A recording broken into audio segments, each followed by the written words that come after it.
안녕하세요. 최진호입니다. 최진호의 신앙탐구 78번째 시간입니다.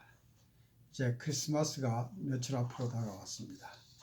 오늘은 크리스마스와 관련된 내용에 대해서 놀라우신 하나님 아기 탄생이라는 제목으로 말씀 나누고자 합니다. 먼저 성경 말씀은 누가복음 2장 8절에서부터 20절까지입니다. 그 지경에 목자들이 밖에서 밤에 자기 양떼를 지키더니 주의 사자가 곁에 서고 주의 영광이 저희를 두루 비추며 크게 무서워하는지라. 천사가 이르되 무서워 말라. 보라, 내가 온 백성에게 미칠 큰 기쁨의 소식을 너희에게 전하노라. 오늘날 다윗의 동네에 너희를 위하여 구주가 나셨으니 곧 그리스도 주시니라. 너희가 가서 강보에 쌓인 구유에 누인 아기를 보리니 이것이 너희에게 표적이니라 하더니 호련히 허다한 천군이 그 천사와 함께 있어 하나님을 찬송하여 가로되 지극히 높은 곳에서는 하나님께 영광이요 땅에서는 기뻐하심을 입은 사람들 중에 평화로다 하니라. 천사들이 떠나 하늘로 올라가니 목자가 서로 말하되 이제 베들레헴까지 가서 주께서 우리에게 알리신 바 이 이루어진 일을 보자 하고 빨리 가서 마리아와 요셉과 구유에 누인 아기를 찾아서 보고 천사가 자기들에게 이 아기에 대해서 말한 것을 고하니 듣는 자가 다 목자의 말하는 일을 기이히 여기되 마리아는 이 모든 말을 마음에 지켜 생각하니라. 목자가 자기들에게 이르던 바와 같이 듣고 본 그 모든 것을 인하여 하나님께 영광을 돌리고 찬송하며 돌아가니라. 아멘.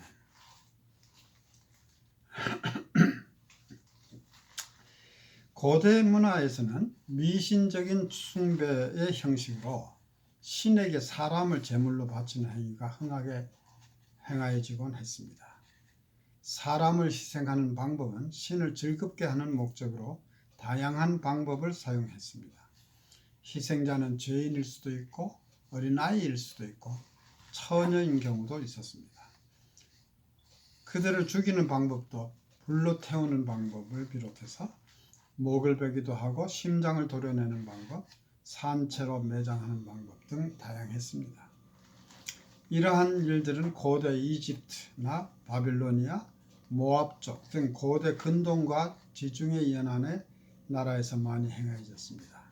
이 밖에도 독일, 러시아, 영국, 프랑스, 중국 등 지역에 있었던 고대 부족에서도 행해진 것으로 알려지고 있습니다. 14세기에서부터 16세기 사이에 멕시코의 지역에 있었던 아즈텍 문명에서는 지금으로부터 약 불과 500~600년 전인데도 불구하고 한 번에 수만 명씩 인명을 희생하는 일이 벌어지곤 했다고 합니다. 예를 들면 1487년에 대피라미드 성별 의식에서는 한 번에 84,000명이 희생되었다고 합니다. 인간을 희생시키는 의식의 저변에는 신성의 힘을 빌려 불행한 일이 발생하는 것을 막고 좋은 일을 기원하는 의도가 있습니다. 오늘날의 많은 종교에서 행하는 일상의 의식에도 정도의 차이는 있지만 같은 의미를 내포하고 있습니다. 신들을 경배하고 그들을 즐겁게 하고 거슬리지 않는다는 것입니다. 여러 가지 숭배의 형식은 오늘날까지도 많이 퍼져 있는 신성에 대한 원시적인 생각에 기초를 두고 있는데 신들은 자기들의 이해에 주로 관심을 가지고 인간의 안녕에 대해서는 무관심하거나 귀찮아한다는 것입니다. 그러한 신들의 관심을 끌고 인간의 편으로 만들기 위해서는 그들의 환심을 사야 한다고 생각한 것입니다. 사람에 의해서 만들어진 신의 속성은 그것을 만든 사람의 상상력의 범위를 벗어나지 못합니다. 따라서 사람의 속성이 이기적이기 때문에 그들이 만든 신도 이기적이라고 생각할 수밖에 없는 것입니다. 그러나 우리가 믿는 하나님은 이런 것들과는 전혀 다른 신입니다. 하나님은 누군가에 의해서 만들어진 것이 아니라 스스로 존재하시는 하나님이십니다. 그리고 하나님은 자신의 존재를 우리 사람들에게 알리기 위해서 스스로 자신을 계시함으로써 자신을 나타내셨습니다.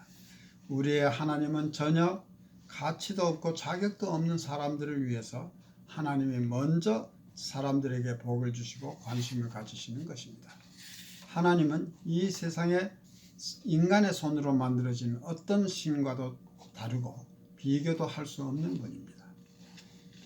뿐만 아니라 하나님의 속성은 우리의 상상력을 훨씬 뛰어넘는 분이므로 그분에 대해서는 우리가 알면 알수록 우리의 능력으로는 도저히 상상도 할 수 없는 분이기에 놀라울 따름입니다.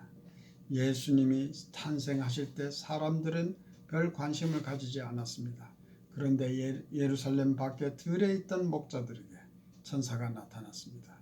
그들은 무서워하였으나 천사는 그들을 안심시키고 큰 기쁨의 소식을 전했습니다. 너희를 위하여 한 구주가 나셨다는 소식이었습니다.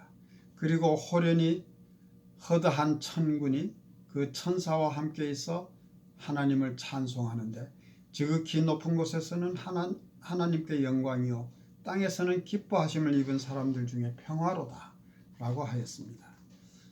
목자들은 아기가 있는 곳을 찾아갔고 일어난 일에 대해서 사람들에게 말했습니다.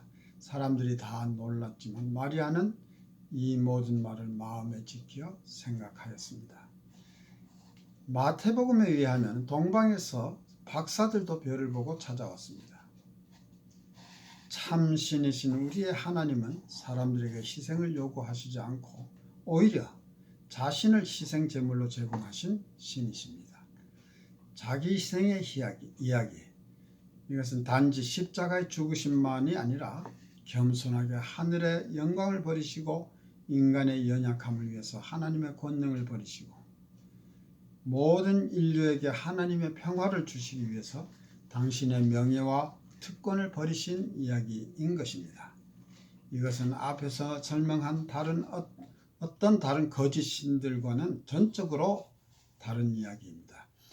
그런데 왜 아기로 오셨을까? 왜 좀 더 화려하고 영광스러운 모습으로 오시지 않았을까? 그리고 도대체 왜 오셨을까? 모든 점에서 매우 독특한 이야기입니다. 마리아는 이런 것들을 그녀의 마음에 새겨두었습니다. 우리의 하나님은 겸손하신 하나님이십니다. 그는 강한 자의 모습으로 오실 수도 있었지 않을까? 그렇게 하셨더라도 오신 소기의 목적을 달성할 수 있었지 않겠는가? 이렇게 생각할 수도 있겠습니다. 그러나 그렇지 않습니다. 출애굽기 33장 18절에서부터 23절까지에서는 하나님과 모세의 대화 내용을 소개하고 있습니다. 모세가 가로되 원컨대 주의 영광을 내게 보이소서. 여호와께서 가라사대 내가 나의 모든 선한 형상을 내 앞으로 지나게 하고 여호와의 이름을 내 앞에서 반포하리라. 나는 은혜 줄 자에게 은혜를 주고 긍휼히 여길 자에게 긍휼을 베푸느니라. 또 가라사대 내가 내 얼굴을 보지 못하리니 나를 보고 살 자가 없음이니라. 여호와께서 가라사대 보라 내 곁에 한 곳이 있으니 너는 그 반석 위에 섰으라. 내 영광이 지날 때에 내가 너를 반석 틈에 두고 내가 지나도록 내 손으로 너를 덮었다가 손을 거두리니 내가 내 등을 볼 것이요 얼굴은 보지 못하리라 하셨습니다. 인간은 모든 권능과 영광을 가지신 하나님을 대면할 수 없습니다. 이는 사람이 원자로의 핵 반응기나 화산의 옆에 서 있을 수 없고 태양에 가까이 갈 수 없는 것과 마찬가지입니다. 우리의 몸은 연약하기 때문에 하나님을 대면해서는 견딜 수가 없습니다. 그리고 하나님은 우리를 겁주시기 위해서 오신 것이 아닙니다. 하나님은 우리와 교제하시기 위해서 오셨습니다. 하나님은 우리에게 겁주시기보다 우리를 자신에게 다가오게 하셔서 교제하시기를 원하십니다. 천사들은 헤롯 왕에게 나타나지 않았습니다. 그들은 로마 황제의 궁에도 나타나지 않았습니다. 그들은 들판에 있는 목자들에게 나타났습니다. 목자들은 고대 사회에서 가장 낮은 계층의 사람들이었습니다. 그들은 몇 달 동안이고 냄새나는 복장으로 들판에서 생활하는 사람들이었습니다. 그들은 양들을 돌보는 일을 하는 사람들이었습니다. 천사들은 그러한 목자들에게 나타났습니다. 그렇다고 해서 하나님은 사람들을 감동시키기 위해서 오신 것도 아닙니다. 구원하려고 오신 것입니다. 하나님이 자신의 특권, 그의 권능, 우주 만물 위에 보좌를 제쳐두시고 인간으로 우리와 함께 거니십니다. 그는 겸손하신 하나님이십니다. 마리아는 이런 것들을 그녀의 마음에 새겨두었습니다. 하나님은 한편 무언가를 구하시는 하나님이십니다. 자신을 위해서 우리의 예배를 원하시는 것이 아니라 우리를 위해서 우리의 안녕을 구하시는 하나님이십니다. 웨스트민스터 소요리 문답에서 사람의 제일 가는 목적은 하나님을 영화롭게 하며 영원히 그를 즐거워하는 것이라고 합니다. 그렇다면 하나님은 우리가 그를 영화롭게 하여야 영화로워지고 또 그것을 즐기시는 분이신가? 그렇지는 않습니다. 하나님은 우리가 그를 영화롭게 하지 않더라도 스스로 영광스러우신 분입니다. 하나님은 단지 우리를 위해서, 우리가 인간성을 회복하도록 하기 위해서 하나님께 경배하기를 원하십니다. 하나님과의 관계를 통해서 우리는 방종과 욕심과 이기주의로부터 해방될 수 있기 때문입니다. 예수님이 죄인들과 많은 시간을 보내신다고 해서 사람들이 비난할 때 예수님은 누가복음 19장 10절에서 인자에 온 것은 잃어버린 자를 찾아 구원하려 함이니라고 하셨습니다. 그리고 또 말씀하십니다. 누가복음 5장 31절과 32절에서 예수께서 대답하여 가라사대 건강한 자에게는 의원이 쓸데없고 병든 자에게라야 쓸데있나니 내가 의인을 부르러 온 것이 아니요 죄인을 불러 회개시키러 왔노라고 하셨습니다. 성경은 또한 다음과 같이 설명합니다. 요한복음 3장 17절 하나님이 그 아들을 세상에 보내신 것은 세상을 심판하려 하심이 아니요 저로 말미암아 세상이 구원을 받게 하려 하심이니라고 하셨습니다. 크리스마스는 이러한 하나님이 이 세상에 오신 날을 기념하는 날입니다. 이 세상을 보다 좋은 것으로 만들기 위해서, 정확하게는 우리를 보다 좋은 사람으로 만들기 위해서 세상에 개입하시는 하나님이십니다. 우리 모두는 무언가로부터 구원을 받아야 할 자들입니다. 우리 모두는 그 사실을 알고 있습니다. 그것이 재정상의 문제이거나 사람 간의 관계의 어려움이거나 직장에서의 어려운 문제이거나 자동차의 문제 또는 집에 지붕이 새는 문제 등 어떤 문제가 있을 때 우리는 누군가의 도움이 필요하게 됩니다. 그렇다고 해서 문제를 해결하는 것이 자동적으로 내적인 평화를 가져다 주는 것도 아닙니다. 우리가 구원을 받아야 하는 보다 중요한 문제들이 있습니다. 삶의 무의미함, 외로움, 우리의 욕구의 결과로 발생되는 긴장, 근심, 걱정, 스트레스, 사람들과의 불편한 관계, 공포 등 우리는 이러한 것들로부터 해방되어야 합니다. 운명의 이기로 우리의 삶이 과거보다 개선되었음에도 불구하고 근심, 걱정은 오히려 더 많아집니다. 사랑의 하나님은 이러한 문제 속에서 헤매는 사람들을 찾아오신 것입니다. 그분은 자신의 영광을 제쳐놓고 겸손과 인간적인 연약함을 입고 오셨습니다. 하나님은 놀라우신 하나님이십니다.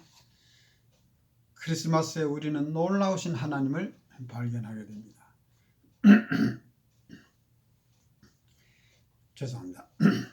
베들레헴의 어느 누추한 외양간에서 태어나신 아기의 이야기는 그분이 하나님이라고는 어느 인간도 상상하기 어려운 놀라운 일이었습니다. 사람들은 우리가 하나님의 도움을 받기 위해서는 하나님의 환심을 사야 한다고 생각하기 쉽습니다. 옛날에 유대인들도 그렇게 생각했을 것이고 하나님에 대한 이러한 생각은 오늘날에도 많은 사람들이 가지는 생각입니다. 우리는 선한 행동과 종교적인 의식을 통해서 하나님을 기쁘게 함으로써 하나님의 복을 얻어야 한다고 생각합니다. 크리스마스는 이런 것과는 사뭇 다른 하나님에 관한 이야기입니다. 우리는 어떤 행위로서 그분의 환심을 살 필요는 없습니다. 우리는 매일의 생활에서 하나님의 돌보심을 경험하고 있습니다. 예수님은 다음과 같이 말씀하셨습니다. 마태복음 5장 45절 이같이 한즉 하늘에 계신 너희 아버지의 아들이 되리니 이는 하나님이 그 해를 악인과 선인에게 비추게 하시며 비를 의로운 자와 불의한 자에게 내리우심이니라. 하나님은 우리가 온전한 삶을 회복하도록 하시기 위해서 필요한 일을 하십니다. 하나님은 우리에게 하나님을 따르고 하나님을 찬양하라고 부르십니다. 그것이 하나님께 필요하기 때문이 아니라 그렇게 하는 것이 우리에게 유익하기 때문입니다. 이것이 놀라운 일이 아닙니까? 결론적으로 베들레헴에서 탄생하신 아기의 이야기는 참으로 놀라운 일입니다. 왜냐하면 이 이야기는 하나님에 대한 우리의 생각의 틀에 전혀 맞지 않기 때문입니다. 이것은 겸손한 하나님의 이야기이며 우리 인간의 평강을 구하시는 하나님의 이야기이므로 놀라운 일입니다. 천사가 목자들에게 전해준 메시지는 우리에게 하나님께서 인간의 사회 제도에서 또 가장 낮고도 낮은 신분으로 오셨음을 알려주고 있습니다. 먼 동쪽에서부터 박사들이 찾아온 것은 하나님께서 모든 민족과 나라와 인종을 막론하고 지혜롭고 영향력 있는 사람들에게 자신을 나타내시며 부르신다는 것을 우리에게 말해주고 있습니다. 예수님의 탄생은 베들레헴에서 태어난 한 아기의 이야기인데 자신이 하나님이시면서도 우리와 함께 계시기 위해서 특별한 아기로 태어나신 이야기입니다. 그리고 우리의 죄를 용서하시기 위해서 우리의 죄를 대신 지고 십자가에 죽으시기 위해서 오신 것입니다. 이 이야기는 우리가 제대로 알고 몇 번이라도 그 의미를 되새겨 보아야 할 이야기입니다. 우리에 대한 하나님의 사랑이 구체적으로 나타난 이 특별한 시기에 우리 모두가 하나님의 은혜를 듬뿍 받을 수 있기를 기원합니다. 감사합니다.